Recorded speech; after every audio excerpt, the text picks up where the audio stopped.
In Abuja, Nigeria, is Ovigwe Eguegu, who is a policy advisor at Development Reimagined. Ovigwe, thanks so much again for your time. Is this now getting serious that it's going to affect that operation against these various insurgencies across the Sahel? I mean, France has lost more than 50 soldiers in the 9 years since it started stationing troops in Mali. But of course, we know that there are other countries that are affected by the violence.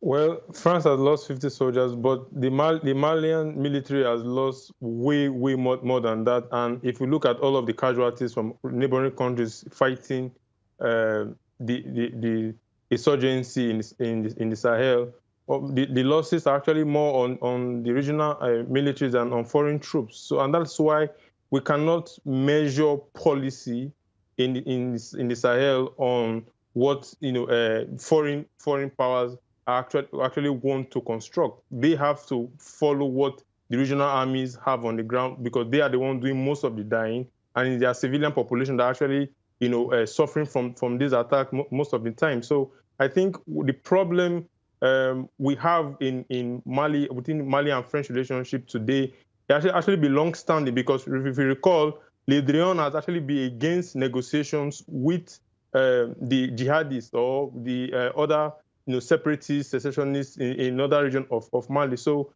the dynamic between the French foreign minister and Mali hasn't really been the best. So even his comments are actually not very diplomatic.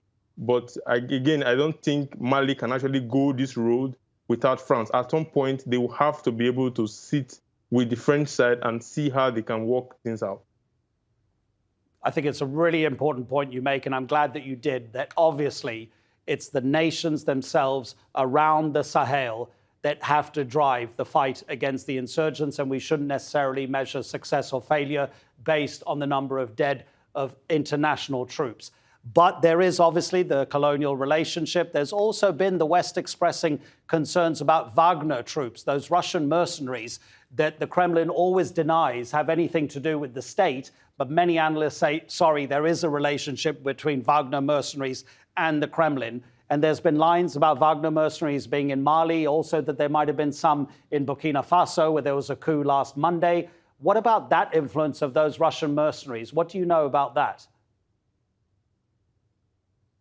Well, I would say we all have to realize that when we were looking at Mali, for instance, the government in place, the transitional government in place, has a responsibility to secure lives and property, right? And these are not people from overseas. These are people who are in the military in Mali. They know what the dynamics on the ground really is. And if they are deciding that after years of Operation Barkhane, or before that there was Operation Saval, and we already have the G5 Sahel force, there's Takuba, which is 15 European countries sending special forces, into Mali and neighboring countries.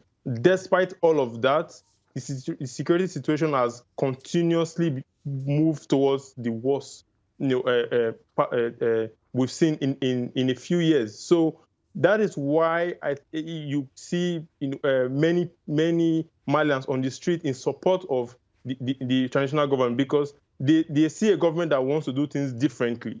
And before the coup, we saw protests calling for reduced French influence in the country. So even last month, we saw the French troops move out of Timbuktu, a city in Mali, and that was still received positively by the population. So the problem we have with France and Mali is not just about security. It's also there is a colonial baggage that makes citizens of Mali want to have less and less relationship with France.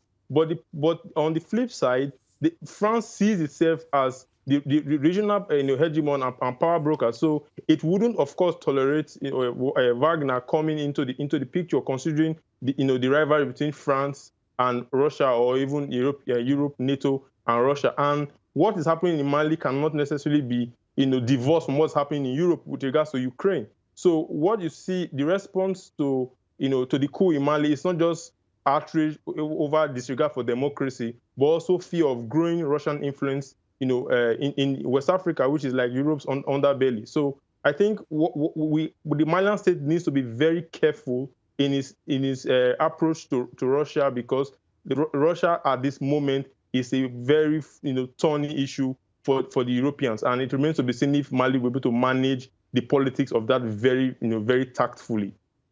Yeah, another challenge for Mali. Ovigwe, always appreciated, really. Thanks very much indeed, Ovigwe Eguegu in Abuja.